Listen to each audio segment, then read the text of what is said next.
Assalamualaikum warahmatullahi wabarakatuh. Alhamdulillahirabbil alamin. Assalatu wassalamu ala asrofil anbiya'i wal mursalin sayyidina wa maulana Muhammadin wa ala alihi wa sahbihi ajma'in. Amma ba'd.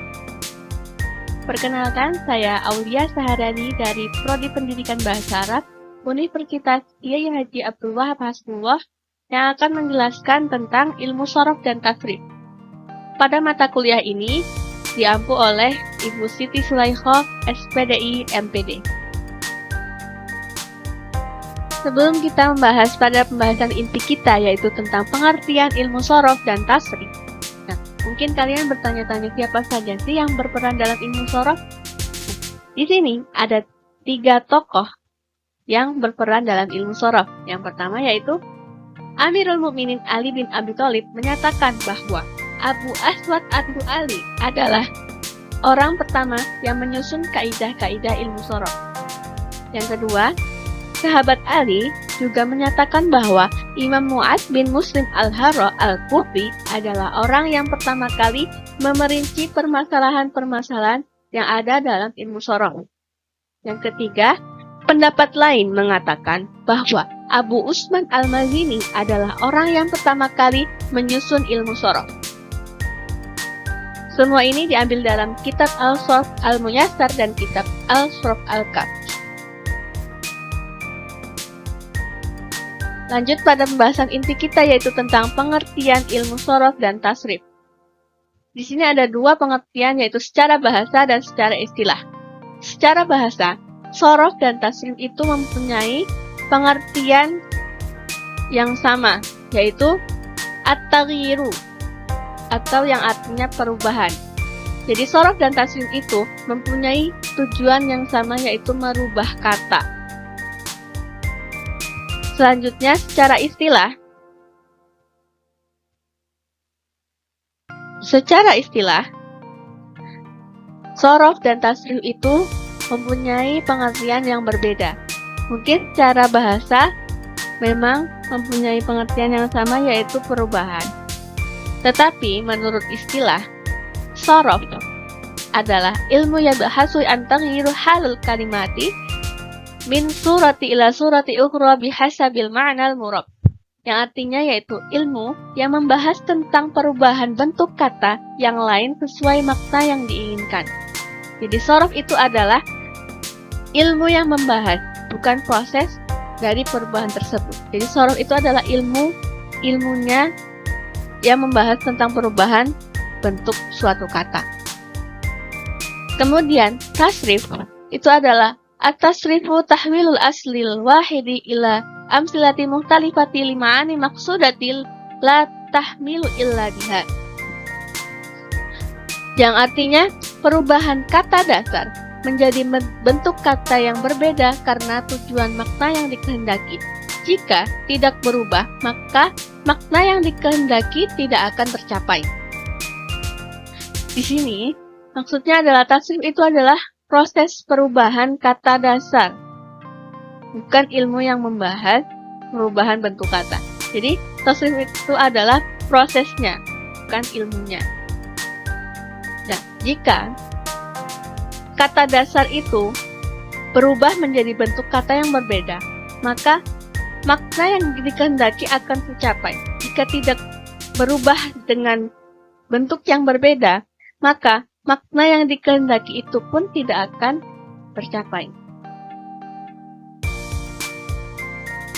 Kemudian, kita akan membahas tentang ruang lingkup ilmu shorof dan ilmu tasrif. Nah, jadi ilmu shorof dan ilmu tasrif itu mempunyai ruang lingkupnya tersendiri. Ilmu shorof mempunyai ruang lingkup dan ilmu tasrif juga mempunyai ruang lingkup.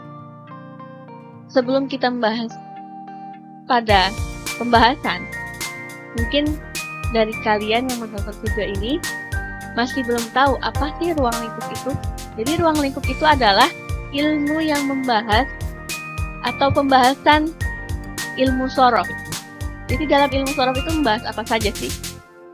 Jadi, ruang lingkup ilmu shorof yaitu al-fi'lul mutasarrifu, yang artinya fiil yang bisa ditasrif atau menerima perubahan dari satu bentuk ke bentuk yang lainnya untuk menunjukkan makna pada zaman yang berbeda-beda.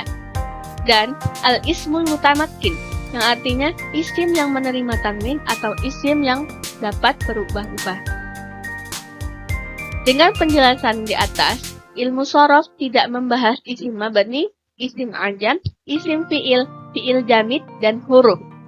Pada dasarnya, isim itu hukumnya mu'rab atau berubah dan bisa berubah menjadi mabni atau tetap ketika mempunyai keserupaan dengan huruf meliputi 4 hal, yaitu yang pertama, serupa dari segi bentuk atau jumlah huruf, yang kedua, serupa dari segi makna, yang ketiga, serupa membutuhkan kata lain, yang keempat, serupa dalam hal pengamatan.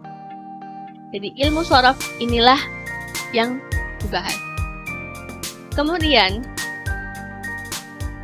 sebelum kita membahas tentang ruang lingkup ilmu tasrif, dari penjelasan sebelumnya, mungkin ada dari kalian yang berpikir, apa sih isim fiil, fiil jamid, isim ajam, dan isim mabni tersebut?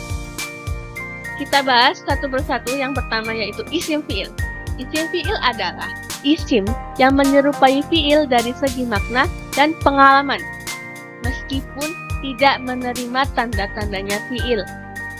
Jadi isim fiil itu adalah isim yang menyerupai fiil, bukan fiil.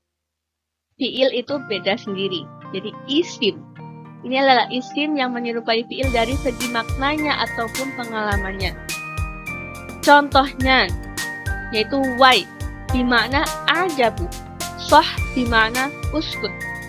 Soh ini merupakan isim yang mempunyai makna, uskut adalah diam yang berupa fiil. Soh artinya diam tapi dalam bentuk isim. Inilah yang dinamakan isim fiil.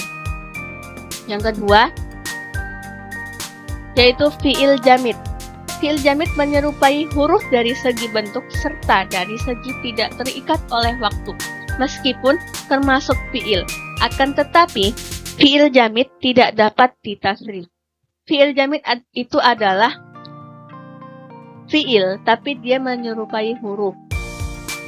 Dan fiil jamid ini juga tidak dapat ditasrif karena dia mempunyai bentuk huruf, menyerupai huruf, bukan fiil. Contohnya yaitu laisa, asa, naam, dan bisa. Kemudian isim ajam atau isim ghairu munsharif, yaitu isim yang tidak bisa menerima tanwin, salah satunya yaitu pada lafadz nama. Jadi isim ajam ini adalah kebalikannya isim mutamakin atau isim yang bisa menerima tanwin. Nah, salah satunya contoh yaitu nama Yusufu. Yusufu tidak bisa menerima tanwin. Yang keempat yaitu isim mabni, adalah isim yang tidak dapat berubah baris akhirnya walau kondisi pada struktur berubah. Beda dengan isim mu'rab yang jika dipindah pada awal, akhir, ataupun tengah, dia akan berbeda-beda lafadznya. Kecuali dengan isim mabni. Jika dia dipindah pada awal, akhir, ataupun tengah, dia tetap akan sama bentuknya. Contohnya, anta, mata, dan kaifa. Semua ini diambil dalam Mustafa Al-Ghalayaini. Kemudian pada pembahasan kedua tentang ruang lingkup dan sekaligus pembahasan kita yang terakhir yaitu ruang lingkup ilmu tasrif. Tasrif membahas isim dan fiil yang terdiri dari 3 huruf atau lebih. Jika terdapat isim yang huruf aslinya berjumlah 3 huruf, kemudian dibuang salah satunya, maka isim tersebut tetap masuk dalam pembahasan tasrif. Contohnya lafadz yadun. Yadun asluhu yadayun. Jadi Yadun ini kata aslinya yaitu yadun terdiri dari 3 huruf. Maka lafadz ini pasti bisa ditasrif. Begitu juga apabila terdapat fiil yang huruf aslinya berjumlah 3 huruf, kemudian dibuang salah satunya, maka fiil ini tetap masuk dalam pembahasan tasrif. Contohnya yaitu lafadz sona. Sona asluhu sowana. Diambil dalam Imam As-Samurron. Cukup sekian yang bisa saya jelaskan. Semoga bisa kalian pahami dengan baik dan bermanfaat bagi kalian semua. Terima kasih. Mohon maaf atas mungkin ada kesalahan kata dari saya. Saya minta maaf yang sebesar-besarnya. Wabillahi taufiq wal hidayah. Assalamualaikum warahmatullahi wabarakatuh.